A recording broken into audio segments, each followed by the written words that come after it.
बिस्मिल्लाहिर्रहमानिर्रहीम। अस्सलाम वालेकुम वरहमतुल्लाहि वबरकातुहू। सलाम और हम ऑफिशियल चैनल में आप सबको खुश आमदीद कहता हूँ।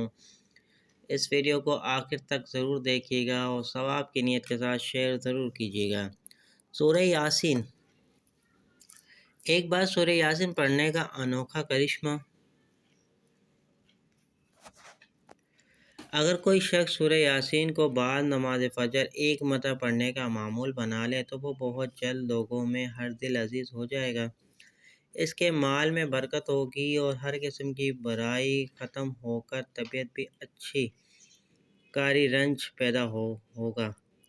शैतान और बलाओं से महफूज रहेगा, बीमारियों से शिफा मिलेगी। अगर औलाद की ख्वाहिश करेगा तो नेक औलाद मिलेगी। अगर कोई कैद इससे कसरत से पढ़े तो कैदी से रियायत मिलेगी। अर्ज़ ये है कि सूरह यासीन को पढ़ने के बाद जो ख्वाहिश दिल में लाएगा परवरदिगार उसे अपनी रहमत से पूरा करेगा। उम्मीद करता हूँ ये वीडियो आपको पसंद आई होगी। इस वीडियो को ज़्यादा से ज़्यादा शेयर ज़रूर कीजिएगा। वीडियो पसंद आए तो लाइक कर दीजिए और कमेंट सेक्शन में अपनी कीमती राय देना ना भूलिएगा। चलता हूँ दोस्तों एक नई वीडियो में फिर आपके सामने हाजिर होंगे। जब तक के लिए अस्सलाम वालेकुम वरहमतुल्लाहि वबरकातुहू।